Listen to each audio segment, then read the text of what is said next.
Assalamualaikum warahmatullahi wabarakatuh. Hai semua, perkenalkan nama saya Musfira, Stambuk E2812217 dengan program studi Agroteknologi Fakultas Pertanian dan mahasiswa golongan F. Di sini saya akan membuat tugas perbaikan pada praktikum biologi. Oke, langsung saja saya akan memaparkan isi dari modul 2 yang berjudul pengamatan sel. Tujuan dan manfaat dilakukannya praktikum pengamatan sel yakni dapat melihat bagian-bagian sel tumbuhan pada penampang melintang empelur batang ubi kayu, umbi lapis bawang merah, daun hidrilla verticillata, selaput rongga mulut sebagai gambaran sel hewan, serta mengetahui perubahan permeabilitas yang terjadi pada telur yang direndam dengan bahan selama 72 jam. Cara kerja bentuk irisan melintang empelur batang ubi kayu yaitu membuat potongan melintang pada batang ubi kayu, kemudian mengiris setipis mungkin agar dapat diamati pada mikroskop, lalu meletakkan potongan ubi kayu pada kaca objek dan menutup sampel dengan kaca penutup. Setelah itu menambahkan air secukupnya menggunakan pipet tetes melalui bagian samping kaca penutup dan membersihkan air yang keluar dari kaca penutup dengan tisu. Langkah terakhir yaitu mengamati sampel menggunakan mikroskop dan menggambar hasil pengamatan. Hasil dan pembahasan pengamatan pada sel batang ubi kayu terdapat rongga-rongga kecil yang berbentuk persegi 6 yang di dalamnya terdapat gabus. Partikel-partikel tersebut tersusun kecil dan berbentuk benih. Hal itu terjadi karena empalur batang ubi kayu memiliki rongga kecil yang menyatu. Sel batang ubi kayu tersusun rapat dan teratur. Terdapat ruang kosong yang dibatasi dengan dinding tebal karena terdapat banyak sel yang mati dan tidak melakukan kegiatan kehidupan. Sel gabus tumbuhan termasuk sel mati karena sudah tidak mempunyai inti sel dan sitoplasma, sehingga ruang selnya nampak kosong. Sel gabus pada empelur ubi kayu yang dipotong melintang berbentuk heksagonal, sel yang satu dengan sel yang lainnya tersusun rapi dan rapat di dalam dinding sel terlihat kosong. Hal ini menyatakan bahwa sel gabus adalah sel mati. Selanjutnya, cara kerja pada struktur sel umbi lapis bawang merah yaitu memotong siung bawang merah segar setipis mungkin, kemudian meletakkan potongan bawang pada kaca objek dan menutup sampel dengan kaca penutup. Setelah itu menambahkan air secukupnya menggunakan pipet tetes melalui bagian samping kaca penutup dan membersihkan air yang keluar dari kaca penutup dengan tisu. Setelah itu mengamati sampel menggunakan mikroskop dan menggambar hasil pengamatan. Langkah selanjutnya menambahkan cairan yodium menggunakan pipet tetes melalui bagian samping kaca penutup. Yodium berfungsi untuk memperjelas bentuk sel pada bawang merah. Langkah terakhir yakni mengamati kembali sampel menggunakan mikroskop cahaya dan menggambar hasil pengamatan setelah ditetesi cairan. Cara kerja pada struktur sel selaput rongga mulut yaitu mengambil epitelium rongga mulut menggunakan tusuk gigi, kemudian meletakkannya di atas kaca objek dan menutup sampel dengan kaca penutup. Selanjutnya menambahkan cairan metilen biru menggunakan pipet tetes melalui bagian samping kaca penutup. Penambahan metilen biru berfungsi memberikan warna pada selaput rongga mulut agar lebih mudah diamati. Langkah terakhir yakni mengamati sampel menggunakan mikroskop dan menggambarkan hasil pengamatan epitelium rongga mulut. Hasil dan pembahasan pengamatan pada sel bawang merah sebelum ditetesi yodium pada mikroskop seperti susunan batu bata yang belum terlalu jelas susunannya, inti sel, epidermis, dinding sel belum terlihat jelas. Hasil pengamatan pada epidermis bawang merah yang sudah diteteskan yodium bentuk struktur sel ketika dilihat menggunakan mikroskop berbentuk seperti susunan batu bata yang berwarna keungu-unguan. Hal itu terjadi karena lapisan epidermis bawang merah tidak mengandung klorofil tetapi mengandung kloroplas. Organisme memiliki beragam jenis sel tergantung bentuk dan fungsi tertentu. Tumbuhan yang termasuk kingdom Plantae tersusun atas berbagai jenis sel, di mana sel yang memiliki bentuk dan fungsi yang sama akan membentuk jaringan. Salah satu jaringan yang ada pada tumbuhan pada jaringan epidermis ini tersusun atas sel-sel epidermis. Jaringan epidermis merupakan jaringan yang ditemukan paling luar dari struktur tumbuh-tumbuhan. Sebagai contoh, pada umbi bawang merah, Allium cepa yang merupakan modifikasi dari daun tersusun atas lapisan-lapisan. Lapisan-lapisan ini diselimuti oleh sel-sel epidermis. Cara kerja pada struktur sel selaput rongga mulut yaitu mengambil epitelium rongga mulut menggunakan tusuk gigi, kemudian meletakkan di atas kaca objek dan menutup sampel dengan kaca penutup. Selanjutnya, menambahkan cairan metilen biru menggunakan pipet tetes melalui bagian samping kaca penutup.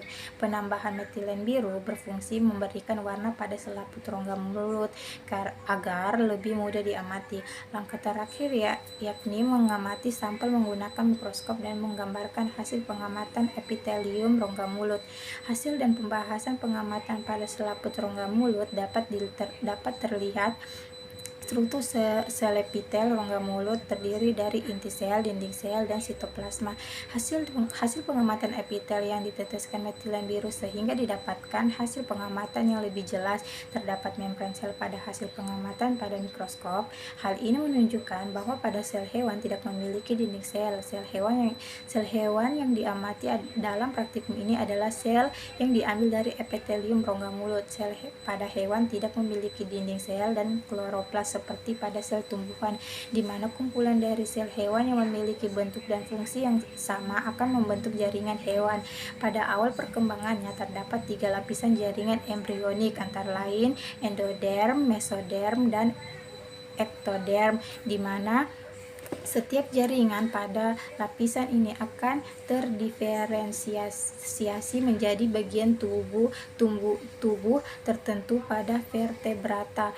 Cara kerja pada tanaman hidrilla yaitu mengambil selembar daun hidrilla verticillata, kemudian meletakkan potongan daun di atas kaca objek dengan posisi bentangkan membujur yang rata dan menutup sampel dengan kaca penutup. Selanjutnya, menambahkan air secukupnya menggunakan pipet tetes melalui bagian samping kaca penutup dan membersihkan air yang keluar dari kaca penutup dengan tisu.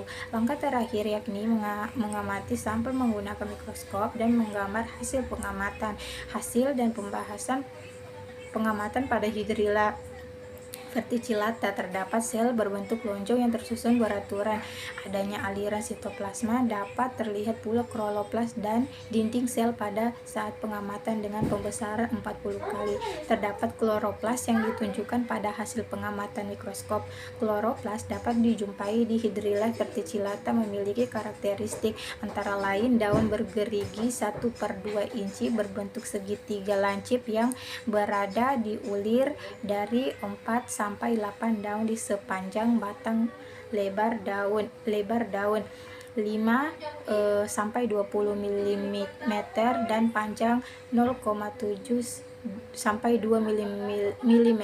Akar yang ramping dan bercabang berwarna kekuningan dan tumbuh di dasar air. Hidrilla verticillata dapat tumbuh di berbagai habitat dan biasanya ditemukan di perairan dangkal dengan kedalaman 0,5 meter dan bahkan dapat tumbuh di perairan dengan kedalaman 10 meter lebih. Cara kerja pada pengamatan sifat permeabilitas membran sel yaitu menyiapkan 1 butir telur, mengukur lebar, panjang, dan panjang diameter titik tengah telur menggunakan pitameter. Kemudian memasukkan telur ke dalam toples dengan hati-hati agar kulit telur tidak pecah. Selanjutnya menuangkan 4 botol cuka ke dalam toples hingga semua telur terendam secara sempurna dan menutup kembali toples.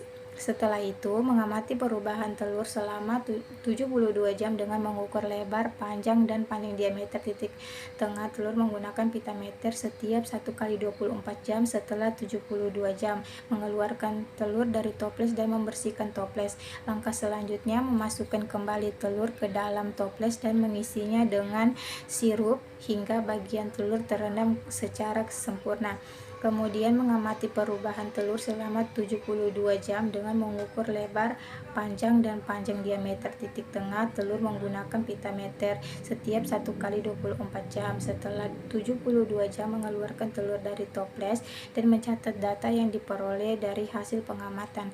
Hasil dan pembahasan pengamatan permeabilitas membran sel didapatkan selama 144 jam atau 6 hari. Diameter tinggi saat direndam dengan air cuka pada waktu pengamatan ke 72 jam meningkat dari 5,8 cm sampai 7 cm, sedangkan diameter lebarnya berkurang pada waktu pengamatan ke 48 jam dari 12 cm ke 6,5 cm. Pengamatan hari keempat, yang pada waktu pengamatan ke 96 jam, air rendaman cuka diganti dengan sirup, mendapatkan hasil pengamatan pada diameter tinggi dan lebar telur cenderung makin berkurang hingga pada pengamatan ke 144 jam saat pengamatan terbentuk gelembung-gelembung pada permukaan kulit telur. Osmosis adalah perpindahan molekul air lewat membran semipermeabel sehingga tercapai keseimbangan. Membran sel merupakan membran semipermeabel yang terdapat pada tubuh. Semipermeabel artinya dapat dilewati molekul tertentu tetapi tidak dapat dilewati molekul lainnya, atau dengan kata lain bersifat selektif terhadap molekul yang melewatinya. Demikian halnya membran sel hanya dapat dilewati oleh molekul air tetapi tidak dapat dilewati molekul protein, sehingga air dapat bebas berpindah dari konsentrasi tinggi ke rendah, tetapi molekul protein tidak tercapai keseimbangan untuk molekul air saja.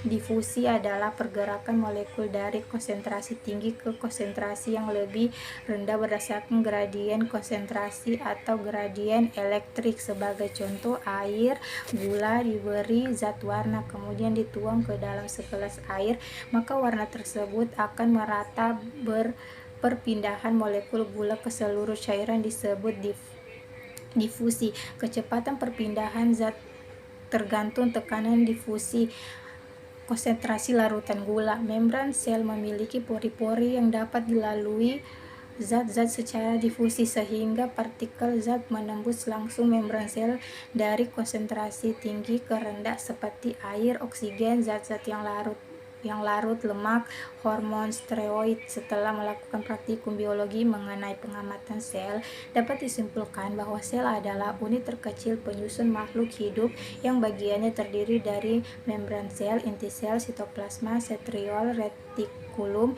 endoplasma, ribosom, lisosom, kompleks Golgi, mitokondria, kloroplas, dan badan mikro. Sel tumbuhan mempunyai membran sel, dinding sel, sitoplasma, dan vakuola, tetapi tidak mempunyai sentrosom dan centriole. Sel hewan memiliki inti sel dan membran sel tetapi tidak mempunyai dinding sel sehingga bentuknya tidak tetap. Membran sel memiliki sifat permeabel yang berarti bahwa hanya 50 dapat ditembus zat-zat terlalut. Semipermeabel adalah sifat yang memiliki terhadap benda-benda yang menembus membran, sedangkan semipermeabilitas adalah sifat selektif terhadap benda-benda yang bergerak menembus membran. Sekian, wassalamualaikum warahmatullahi wabarakatuh.